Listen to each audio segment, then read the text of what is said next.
হচ্ছে অনামিকা হোমস্টে। আমরা এখন যাচ্ছি ফিক্কেলে গাঁওয়ের দিকে। তা পুরো একদম চরম অফরোড।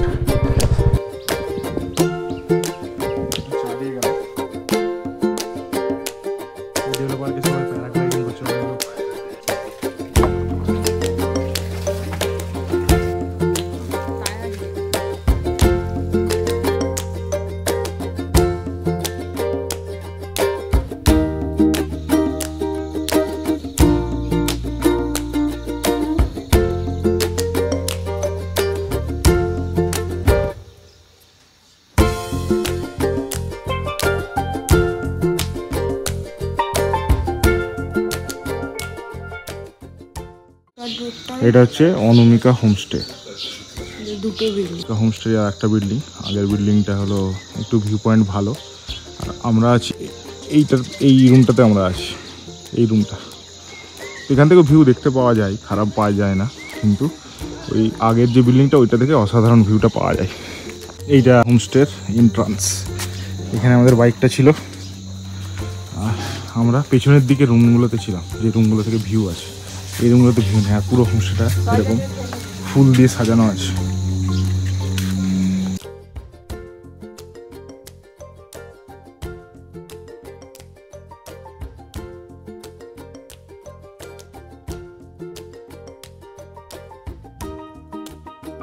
এখানে একটা দিদি চা আর সেল রুটি বিক্রি করছিল, তো আমরা নিলাম। এই চা নিয়েছি, আর টিনা খাচ্ছে সেল রুটিটা ওর হাতে আছে। ভালো খেতে, বেশ 98 হয়তো। এটা হচ্ছে সেল রুটি, নেপালি রুটি। এই হোমস্টে একটা দাদার সাথে কথা হচ্ছিল, ও এগ্রিকালচার নিয়ে কলকাতাতে পড়েছে। ওই বললো এখানে পুরো সিনকোনা গাছের ফার্মিং হয়। অসাধারণ জায়গা। আমরা একটু সকালে হাঁটতে বেরিয়েছিলাম একটু জায়গাটা দেখবো বলে। তো আজকে ওয়েদার অতটা ক্লিয়ার নেই, সেই জন্য আমরা কাঞ্চনজঙ্ঘা দেখতে পাইনি। তো চারদিক ফগ হয়ে আছে। এই পাহাড়ি গ্রামে হরেক রকমের ছোটো ছোটো ফুল দেখে অসাধারণ লাগে।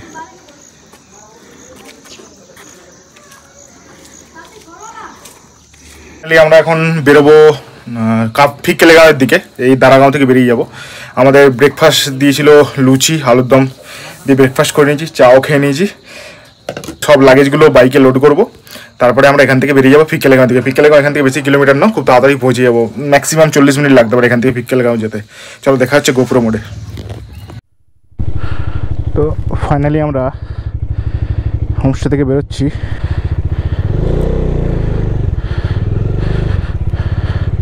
এটা ছিল আমাদের দারাগাঁও স্টে। ভালো ব্যবহার সব খুব ভালো, লোকজনের ভালো খাইয়েছে, খাতিরও করেছে।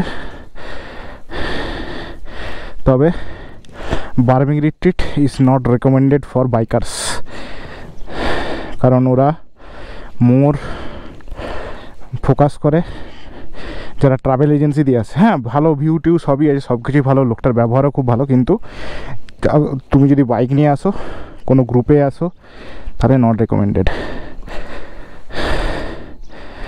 আমরা এখন যাচ্ছি ফিক্কেলে গাঁওয়ের দিকে। ফিক্কেলে গাঁও একটা অফবিট কালিম্পংয়ের আর একটা জায়গা। এবার সেইটা থেকে একটা হোমস্টে বুক করেছি আমরা, সেই হোমস্টেতেই যাব। দেখি এখান থেকে 40 মিনিটের মতো রাস্তা দেখাচ্ছে আর কি, দেখা যাক কতক্ষণ লাগে।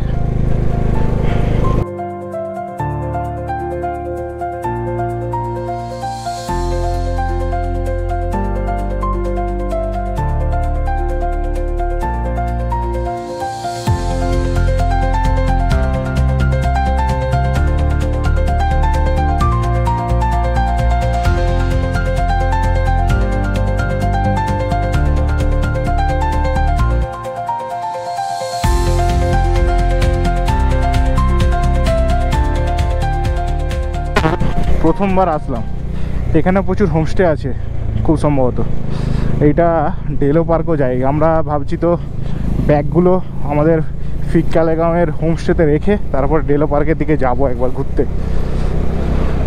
দেখি, ডেলো পার্কটা একটু উঁচুতে, ওইখানে একটু ঠান্ডা হবে মনে হচ্ছে। এখানে তো মানে দারাগাঁওতে তো মারাত্মক গরম। মানে যতক্ষণ সূর্য ডুবছে না ততক্ষণ মারাত্মক গরম আছে। সেই গরমে একদম মানে প্রচণ্ড ঘাম হচ্ছে। মানে এইরকম যদি গ্লোবাল ওয়ার্মিংয়ের জন্য হচ্ছে কিনা জানি না, এরকম যদি চলতে থাকে না কদিন পরে এদের এই হোমস্টেগুলোতেও ফ্যান দরকার লাগবে, এত গরম দুপুরে। এখানে রাস্তাগুলো ভেঙে গেছে পুরো, দেখ। আচ্ছা, এই ডান দিকে রাস্তাটা যাচ্ছে ফিককালেগাঁও খুব সম্ভবত। দেখি একে জিজ্ঞেস করি একটা। अच्छा फीककालेगांव जाने के लिए कौन सा रास्ता है? फीककालेगांव। अच्छा थैंक यू। ये डान दिके रास्ताটা ধরে ফিককালেগাঁও যেতে হবে। বাবা রাস্তাটা উঠছে দেখো।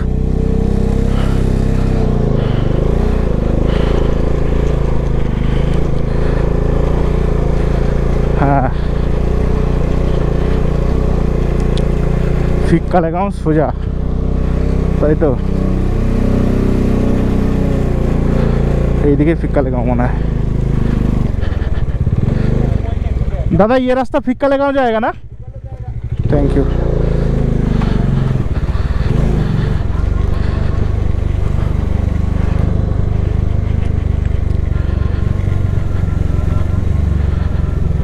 देखो फीककालेगांव रास्ता पूरा एकदम चरम अफ रोड।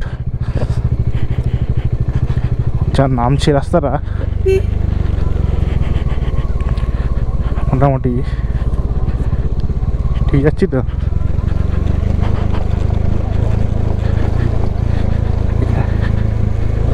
লোকগুলো স্কুটি নিয়ে চলে যাচ্ছে আর আমরা এই গাড়ি নিয়ে যেতে পারবো না। হ্যাঁ ভালোই গরম হবে ফিককালেগাঁওতে তো আছে আর কি। ধরে বস।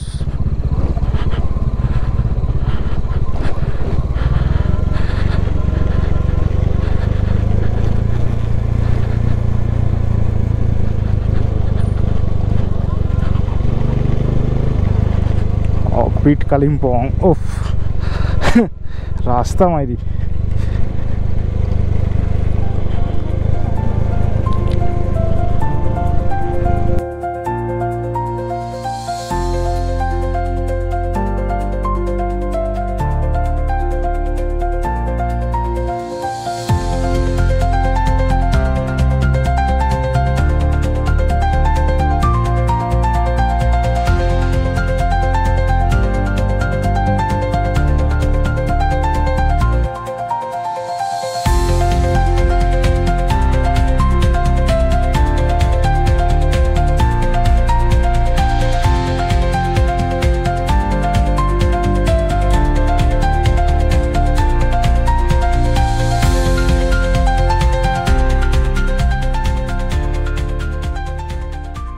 ফাইনালি আমরা এসে পৌঁছে গেছি হোমস্টেতে। এইটাই সুইস কটেজটা উপরে আছে, উপরে যেতে হবে।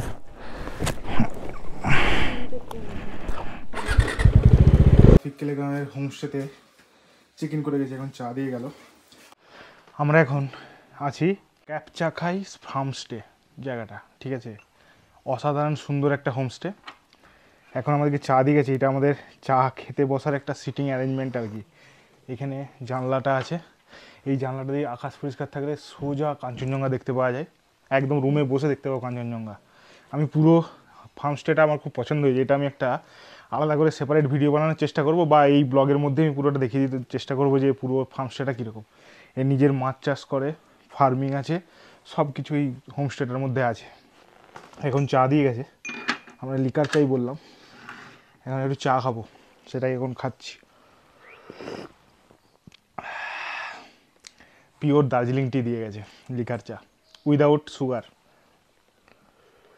ফিককালেগাঁওয়ের হোমস্টের রুমটার এন্ট্রান্স, ঠিক আছে? টিনা এখানে বসে আছে, জুতো করছে। এটা একটা বিশাল বড় একটা হিউজ কিং সাইজ বেড আছে, পুরোটা কাঠের ফিনিশ করা আছে, উডেন ফিনিশ পুরোটা। আর এইটা একটা ছোট্ট বাথরুম আছে, পরিষ্কার পরিচ্ছন্ন বাথরুমটা, ঠিক আছে? মানে ক্লিয়ার, গিজার আছে, হ্যাঁ জল টল আছে, ছোট্ট কিন্তু পরিষ্কার পরিচ্ছন্ন। আচ্ছা, আর এইখানে একটা ছোট্ট সোফার মতো আছে, বসা যায়। আর এইটা হচ্ছে মেইন জানলা, যেটা দিয়ে সোজা কাঞ্চনজঙ্ঘা দেখতে পাওয়া যায়। আর এখানে একটা সিটিং অ্যারেঞ্জমেন্ট করা আছে, মানে ওয়ার্ড্রোব আছে একটা ছোট্ট কাঠের, এই ওয়ার্ড্রোবটায় জিনিসপত্র রাখা যাবে। এইদিকেও একটা জানলা আছে, এই জানলা দিয়েও ভিউ আছে পাহাড়ের। আচ্ছা, অসাধারণ সুন্দর এই জায়গাটা, মানে এই রুমটা তো আমাদের ব্যাপক পছন্দ হয়েছে। হোমস্টে থেকে এখন বেরোচ্ছি একবার ডেলো পার্কটা ঘুরতে যাবো বলে। আজকে হোমস্টেতে মাছ দেবে, মাছ। তিনা তো খুব খুশি মাছ পেয়ে। আর সুরেঞ্জি বানিয়েছিল আমাদের তিনচুলেতে, আর এই ফিককালে গাঁওতে ফার্মস্টেতে বানাচ্ছে। তার সময় লাগেজ ছিল তো, অতটা বাইক নিম্বেলভাবে চলেনি, ভারী ছিল বলে। এখন পুরো বাইক নিম্বেল হয়ে গেছে। দিয়ে গেছে নেমে, একবারে এখান থেকে নেমে ওই দিক দিয়ে গেছে। রাস্তা খারাপও আছে মাঝখানে মাঝখানে, একটু নুড়ি পাথর আছে, তবে অতটা সমস্যা হবে না।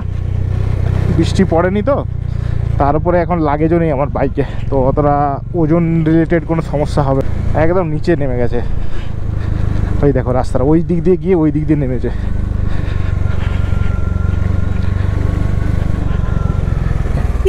ইউটার্ন আছে একটা, ইউটার্নের মতো, দেখেছো রাস্তা, দেখেছো? এই দেখো কোন দিকে নামছে।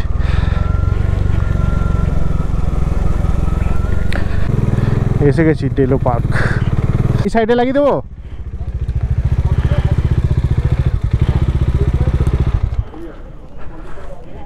এখন আছি ডেলো পার্কে। ডেলো পার্কে ঘুরতে এসেছি। এখানে ছোটো ছোটো কয়েকটা ফ্রিজ ম্যাগনেট নিলাম আমরা সবারই জন্য। এখানে মেঘে ঢেকে গেছে পুরো জায়গাটা। আর এই পেছনের জায়গাটা হচ্ছে ট্যুরিস্ট লজ ডেলো পার্ক। কীভাবে বুক করে জানি না আমি, তবে অসাধারণ জায়গা ডেলো পার্কের ভেতরে। আর এইখান থেকে আচ্ছা এইখানে কয়েকটা ছোটো ছোটো দোকান আছে। এই একটা মাঠের মতো এরিয়া, এই এরিয়াটাই আমরা একটু ঘুরছি। তো এখান থেকে একটু পরে আমরা বেরিয়ে যাব, কারণ ফ্রেশ হতে হবে। আর লাঞ্চের ব্যবস্থা হোমস্টেতেই করা আছে, তো সেখানে গিয়ে আমরা লাঞ্চ করে নেব।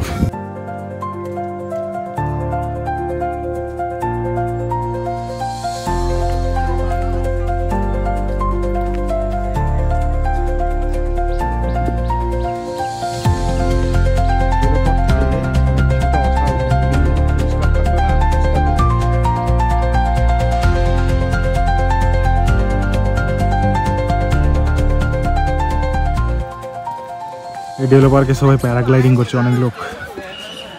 অসাধারণ লাগছে দেখতে, কিন্তু এইবার আমরা করবো না, কারণ মেঘলা ওয়েদার। পরের বার এসে দেখবো। 5 কিলোমিটার নিচে নেমে এসেছিলাম তেল নেওয়ার জন্য। দেখি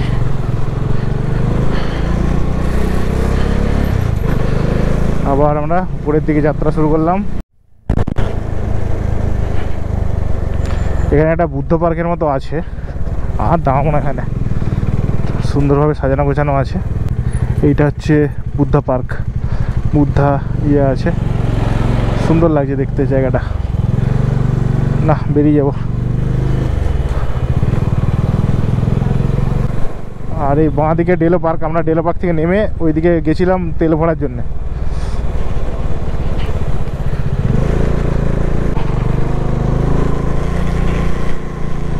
এই দেখো রাস্তা পুরো নুড়ি পাথরে ভর্তি।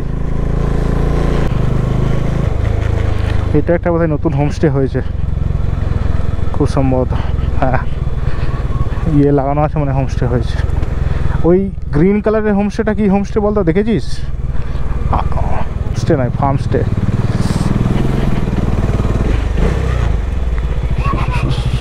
হচ্ছে ওরে বাবারে।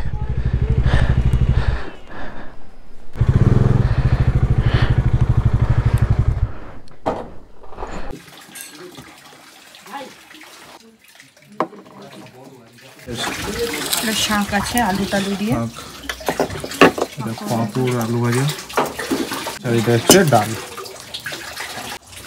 কষার থালাটা বেশ ইউনিক, অসাধারণ। আর এখানের মেন অ্যাট্রাকশন হচ্ছে এটা, যেটা আমরা পেয়েছি সেটা হচ্ছে মাছ। এটা একটা মাছ বানিয়ে দিয়েছে, কারণ পাহাড়ে মাছ পাওয়াটা খুব ভাগ্যের ব্যাপার যাকে বলে। কেমন করেছে রে তরকারিগুলো?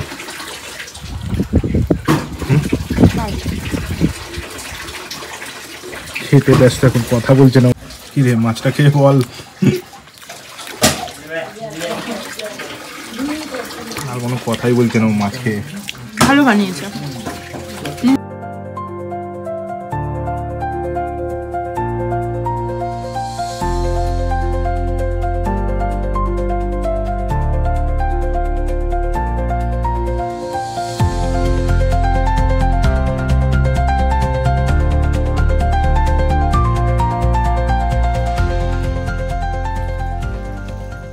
টোটাল প্রপার্টিটা হচ্ছে এইটা,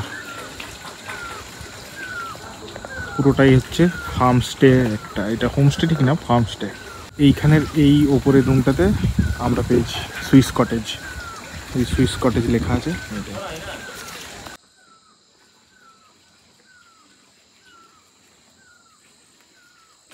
থেকে চা দিয়ে গেছে, চা আর পকোড়া, এটা আমরা খাবো এখন। সন্ধ্যা হয়ে গেছে মোটামুটি, ওয়েদার খুব একটা ঠান্ডা নেই, তবে ঠান্ডা আস্তে আস্তে বাড়ছে যেহেতু সূর্যটা ডুবে গেছে। আমরা এখন ডিনার করে আসলাম। হোমস্টেতে অসাধারণ ব্যবহার, অসাধারণ প্রপার্টি, অসাধারণ রান্নাবান্না, সব কিছু দারুণ লাগলো খেয়ে। আমরা খাবারে ছিল রুটি, ফুলকপি ভাজা আর তার সাথে চিকেন কষা, তো সেইটা দিয়ে রুটি খেয়ে আসলাম। এখানে রুটিগুলো কীরকম মোটা মোটা রুটি, মানে ইস্ট দেয় নাকি জানি না, মানে আটার রুটি কিন্তু খানিকটা নানের মতো একটু মোটা হয়।